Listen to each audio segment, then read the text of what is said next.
By the way, God exists. That's actually what I'll be defending in this video series that I've partnered with Rationality Rules to produce. Why hello my fellow apes, I hope you're doing well.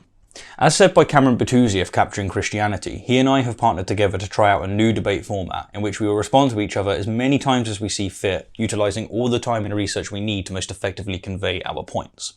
The result, we hope, will be a polished, high quality and potentially entertaining debate. In this opening video, I'm going to defend an argument for God's existence, namely the Kalaam cosmological argument. A few weeks ago, Cameron kindly presented his opening statement, and this video from me can be considered my own opening statement, or more accurately, my first rebuttal.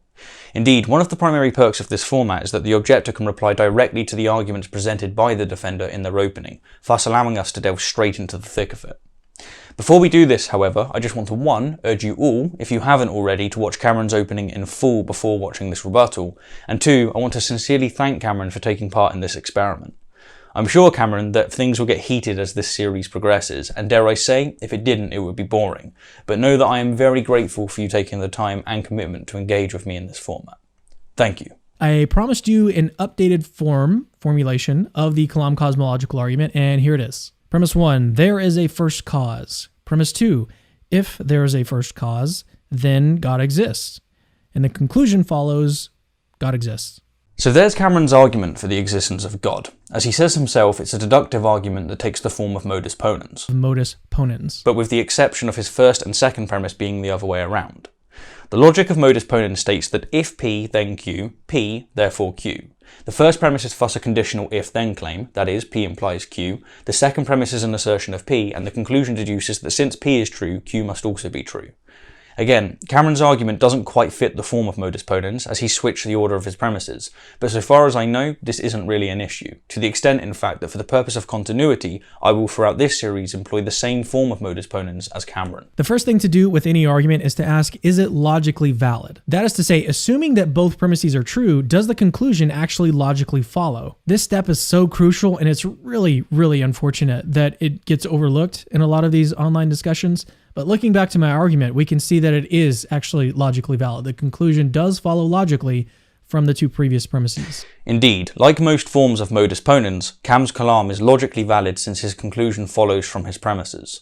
Validity, however, is not quite as crucial as Cameron makes out. This step is so crucial, and it's really, really unfortunate that it gets overlooked. Validity can be seen, if you will, as the act of one putting on their boxing gloves before stepping into the ring. It's expected, it's required, it's necessary, but it's not a haymaker. To illustrate this, consider the following valid argument. Premise 1, I'm making this video. Premise 2, if I'm making this video, then Cameron doesn't exist. Conclusion, therefore Cameron doesn't exist. Now make no mistake about it, this argument is valid, it just isn't sound. Or to go a step further, let's take Cameron's argument but change the word God for pixies. Again, this argument is valid. Further still, let's change his first premise to say there was a first human. This too is valid. Validity thus doesn't get overlooked, it's expected. The question, the fight, is whether or not the argument is sound. So the question is, why think that there was a first cause? In his most recent book, Dr. Alexander Pruss, a professional philosopher at Baylor University, has argued for a view that he calls causal finitism. Causal finitism, which is actually a really good name for it, is basically the view that every event or every state has a finite causal history. And I take it as fairly obvious that if causal finitism is true, in other words, if every state or event has a finite causal history, then it follows that there is a first cause. From here, just as Pruss does in his book, Cameron presents the paradox of Thomson's lamp as a warm-up to get our gears turning. Kind of get your gears turning. And then finally he presents the Grim Reaper paradox as a reductio proof that there must have been a first cause of the universe. Okay, so here it is. Here's the Grim Reaper paradox. Fred has been condemned to death by an infinite number of Grim Reapers. One thing I'd like to quickly make clear from the outset is that there are many versions of the Grim Reaper paradox, with the first dating back to José Bernadette's 1964 essay on metaphysics, which is a mind-bending read that I highly recommend. Like Fred, the paradox was essentially dead until a decade ago when proponents of the Kalaam, such as Pruss and Dr. Robert Kuhn, started using it in favour of the Kalaam cosmological argument. And for what it's worth, I think that they deliver a much more intriguing argument and analysis than Cameron. However, and to reiterate, I am here going to solely respond to Cameron's argumentation. Okay, so here is the scenario. Grim Reaper number 1 is set to kill Fred if he's still alive at 1 a.m. Grim Reaper number 2 is set to kill Fred if he's still alive at 12:30 a.m. Grim Reaper number 3 will kill Fred if he's still alive at 12:15 a.m. Grim Reaper number 4 will kill him at 12:07 and 30 seconds. Grim Reaper number 5 will kill him at 12:03 and 45 seconds, and so on and so on. An infinite number of Grim Reapers are set to kill Fred as the clock gets closer and closer to midnight. Okay, so now here's our question. Does Fred survive this process? No, Fred does not survive this process. Given the assumptions of your schema, Fred's gonna be dead, baby. The most obvious answer is no. Fred does not survive an infinite number of Grim Reapers waiting to kill him. At some point past midnight, Fred will be killed by some Grim Reaper. After all, again, there are literally an infinite number on this scenario. There are an infinite number of Grim Reapers waiting to kill him. And here is where it gets really, really interesting. Which Grim Reaper killed Fred? The answer, paradoxically, is that no Grim Reaper killed Fred. For any Grim Reaper that we pick, there's already a prior Grim Reaper that would have already killed him. So for example, let's suppose that Grim Reaper number 1 killed Fred at 1 a.m. Well, on this scenario, that's actually impossible because Grim Reaper number 2 was set to kill Fred at 12:30 a.m. if he was still alive. This process can be repeated for any Grim Reaper. For any Grim Reaper that we select, there will always be another Grim Reaper that would have already killed him. And so it follows from this that no particular Grim Reaper killed Fred. So on this scenario, we know that Fred is dead, but we also know that Fred is not dead because it's impossible that any particular Grim Reaper killed him. Thus, we've arrived at an explicit contradiction. Fred is dead and Fred is not dead. Now, as we all know, contradictions like this are impossible. While Cameron is more than confident to conclude that contradictions are impossible, that is, he asserts to know as fact that they're definitely impossible, it is vital to note that most physicists, mathematicians, and philosophers do not share this absolute conviction. According to the foundation of mathematics, that is set theory, the very nature of infinity is counterintuitive, as demonstrated by such paradoxes as Hilbert's Hotel, the infinite mob, the deafening peals, the infinite stick, and Black's marble shifter. While infinite sets produce extremely counterintuitive results, this isn't sufficient reason to regard them as metaphysically impossible. With the rise of quantum mechanics, the law of non-contradiction has fallen into question, and many utilize the contradictions generated through infinite sets as further evidence of the law not necessarily applying universally. However, with this said, while I'm nowhere near as confident as Cameron as to assert that contradictions are definitely impossible, I am nevertheless convinced that they are impossible. So, assuming that contradictions are impossible, the next question arises. Which of Cameron's many assumptions is most likely to be wrong? But think about it. What is impossible about the scenario? It's not impossible that someone is waiting to kill another person. That's not impossible. That's all the Grim Reapers are really doing in the story. What's impossible about this story, about this scenario, is the infinite set of killers. If we make the total number of Grim Reapers finite, then the contradiction just completely vanishes. And thus, we've arrived at a key claim of causal finitism. Every event or state must have a finite causal history. Okay, so Cameron doesn't question any of his other assumptions, but in an attempt to stillman his argument, to make it stronger, I think it's worthwhile that we do. One way to avoid the contradiction is if, as Cameron asserts, there are only so many Reapers. If there are only so many Reapers, then the last Reaper kills Fred, and thus the contradiction vanishes. But another way to avoid the contradiction is if a segment of time is not infinitely divisible. If a segment of time cannot be divided an infinite number of times, then the Reaper assigned to the last segment of the moment of time kills Fred, and thus the contradiction vanishes. Yet another way to avoid the contradiction is if we do not have an infinite amount of space. Since each Reaper occupies a space, and we have an infinite number of Reapers, it follows that we must have an infinite amount of space for the Reapers to manifest. If we don't have an infinite amount of space, then the Reaper assigned to the last area of space kills Fred, and thus the contradiction vanishes. And to give just one more way in which to avoid the contradiction, if information can only travel so fast, such as, say, the speed of light, then since the information of whether Fred is dead must be conveyed with each division of time faster and faster, then after so many divisions the Reapers won't know if Fred is dead, and thus the contradiction vanishes. Now here's the stillman bit. In order to establish causal finitism, that is, that only a finite number of causes can affect a single cause, Cameron has asserted that there can only be so many Reapers, that there is only so many causes. But notice that even if Cameron is wrong, and that there are indeed an infinite number of Reapers, causal finitism would still be true in all four of our scenarios. Why? Because only a finite number of the infinite reapers can affect the cause, courtesy of the limits enforced by one of the other finite parameters. Okay, so given this stronger version of the paradox, what's my objections? Well, I have 6. For now, however, I'd like to share just 3. 1. The contradiction in the Grim Reaper paradox is predicated on a beginning, a starting point. But in order to apply the argument to the universe itself, Cameron must be assuming a starting point within an infinite past, which is not possible. There is no beginning in an infinite past, and without a beginning there is no paradox. Or to put it another way, the paradox requires us to select an arbitrary beginning and end of a segment of time, such as 12 AM and 1 AM, and then to divide this segment an infinite number of times to produce the contradiction. If we don't select a beginning, that is, if we assume that the universe has an infinite past, then no contradiction is produced. This is to say that Cameron needs to produce the contradiction in reference to an infinite past, as opposed to producing a contradiction in reference to a finite past. And 2, even if causal finitism was true, this would not get us to a singular first cause of the universe. Now to be fair, Cameron doesn't state that it does. He asserts that there is a first cause, which could just mean at least one first cause. However, throughout the rest of his presentation, he uses the term a first cause as if it's synonymous with the first cause. The first cause, the first cause, the first cause, the first cause, the first cause. And according to Pruss, the author of the work that Cameron is utilizing, this simply doesn't follow. In his book, he writes, "If causal finitism is true, then there cannot be backwards infinite causal sequences, and hence there must be at least one uncaused cause." And in his paper titled Causal Finitism and the Kalaam Argument, he states, taking all the uncaused causes together, we get an unlimited, perhaps plural, cause of the rest of the causal nexus. He reiterates this a page later by saying, "I would like this paper to be an invitation to an atheist to take causal finitism seriously, and hence take seriously the existence of an ultimate uncaused, perhaps plural, cause." Indeed, one can believe in Pruss's causal finitism and yet still believe in multiple or even infinite uncaused causes. Or as he puts it still elsewhere, God is not the only candidate for an uncaused cause.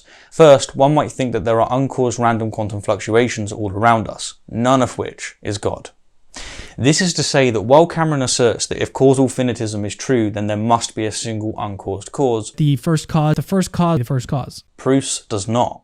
To be sure, Pruss believes that there is a single uncaused cause, but he gives additional arguments for his belief, unlike Cameron.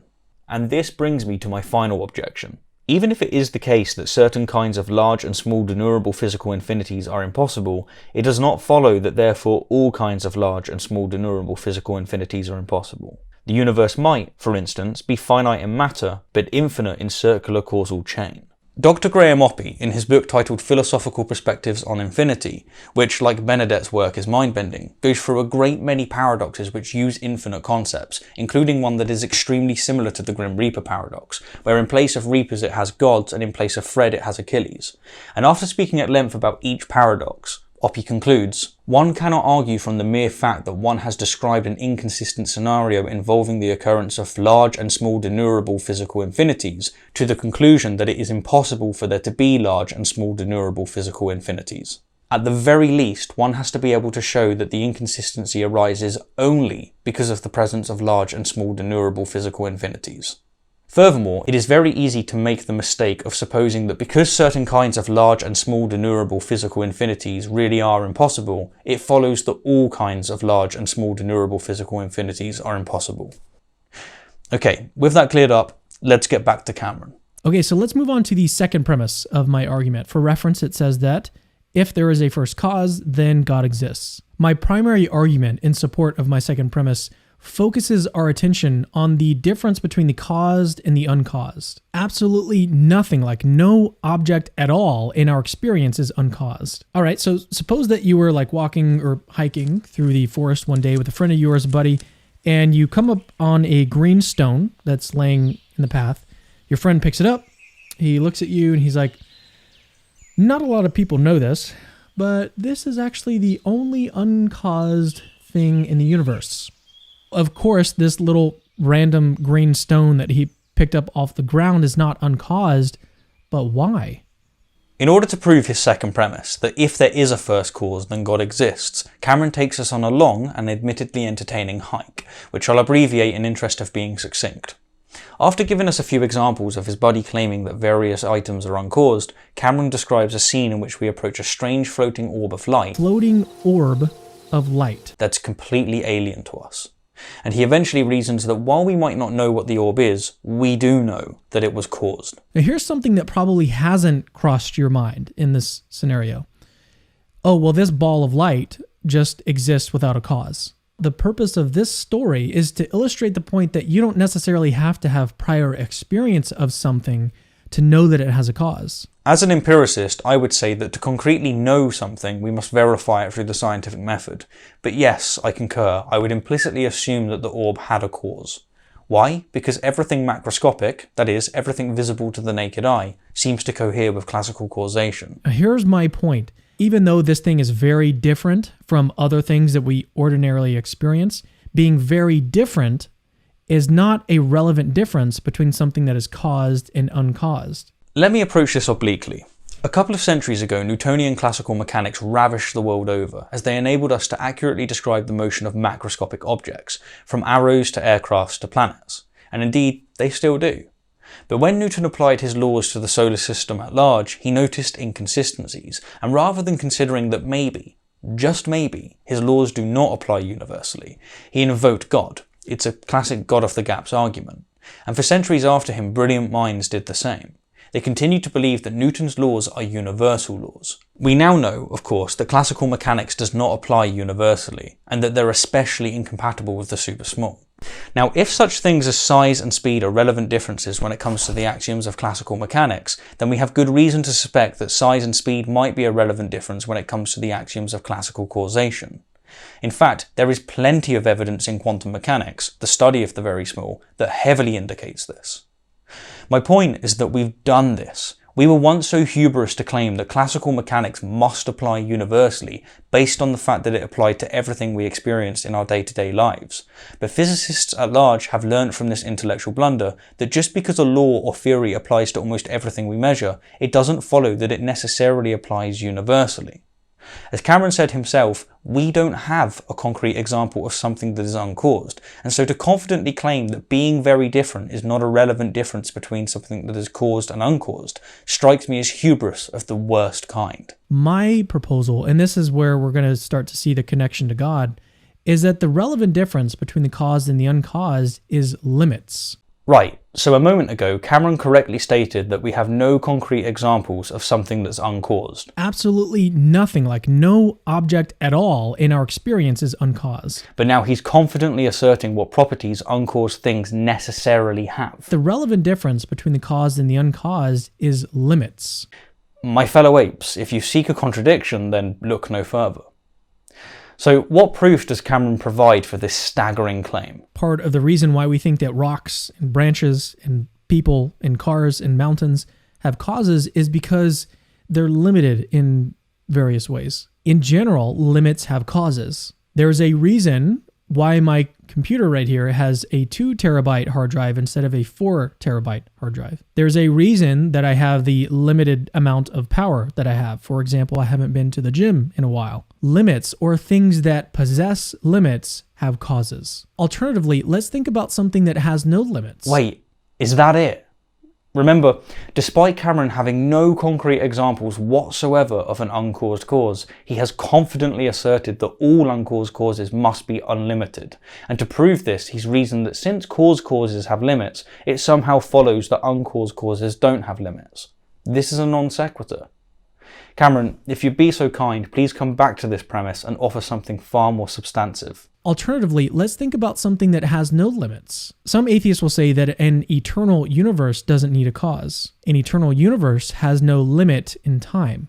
It never began to exist. Removing a limit, in this case, removes the need for a causal explanation of that limit. An infinite universe doesn't need an explanation, so say many atheists. Now, for the record, I don't think that an eternal universe, just in virtue of being eternal, is completely unlimited. It still would seem to have limits in value and in power and maybe even in size and some other different areas. Sure, but for a universe to lack a first cause, it doesn't need to be infinite or unlimited in every way.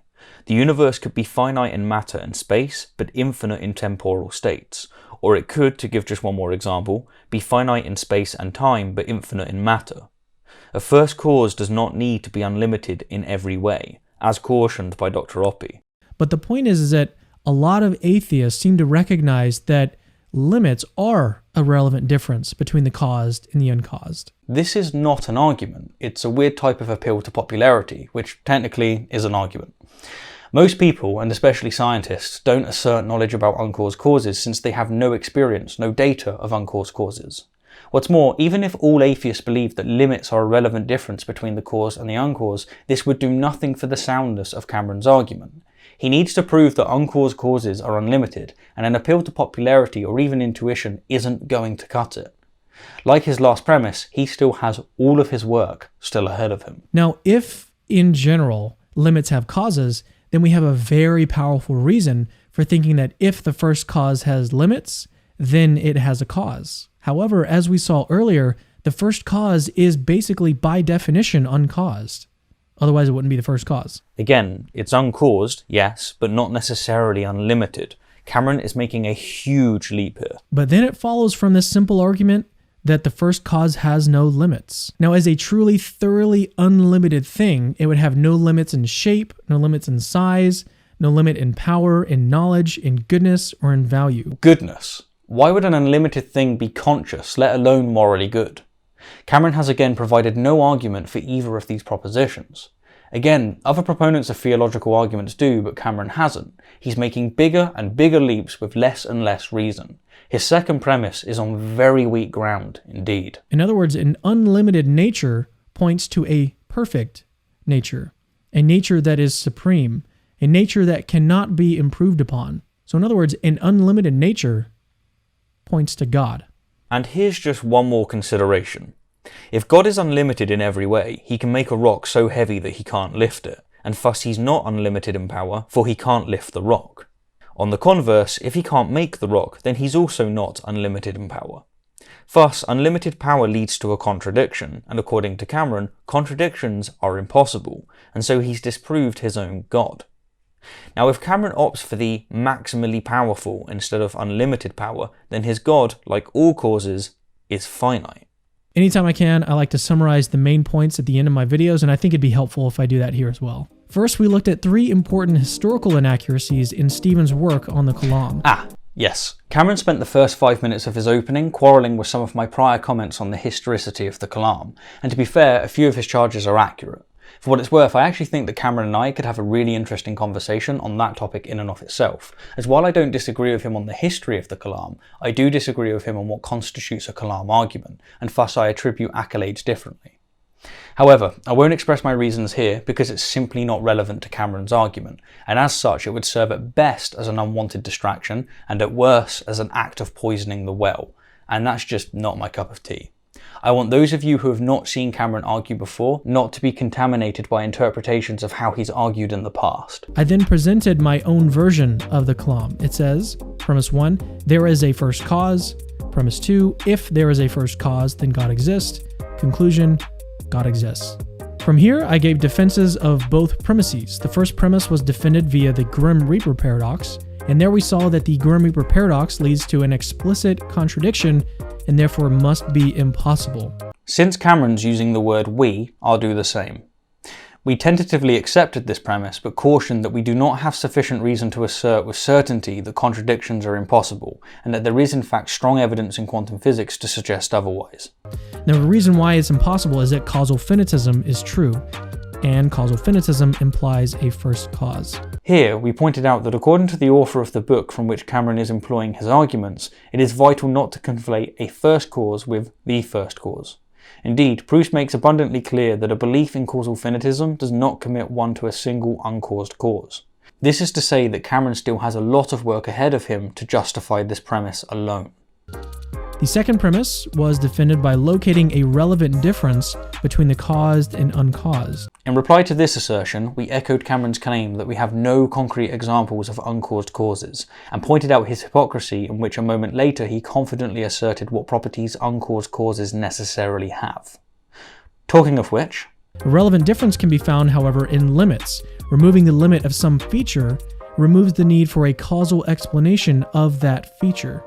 But this directly implies that since it's wholly uncaused, the first cause has no limits. Here we noted that even if all uncaused causes necessarily are unlimited in one regard, it does not follow that they must be unlimited in every regard. And an unlimited nature implies a perfect nature. And in response to this assertion, we pointed out that being unlimited in power is contradictory, and that therefore such an entity flies in the face of Cameron's assertion of contradictions being impossible. Hence, a perfect being exists, hence, God exists. And finally, we objected to Cameron arbitrarily adding such attributes as consciousness and goodness to the single uncaused cause. Likewise to most Kalaam arguments, his arguments from getting from a first cause to God have been far from substantiated. He still needs to show that there's one uncaused cause, that the uncaused cause is limitless or infinite in not only one way but every way. He needs to prove that the unlimited uncaused cause is conscious, and that the unlimited uncaused cause is unlimitedly good as opposed to unlimitedly evil. Thanks again, Stephen, for agreeing to participate in this debate. Really looking forward to what you have to say in response. Likewise, Cameron. Thank you again for taking the time to share this stage with me. I really appreciate it. And on that note, I just want to thank everybody for the view and express an extra special thank you to my wonderful patrons and those of you who have supported the channel via other means. Until next time, my fellow apes, until next time.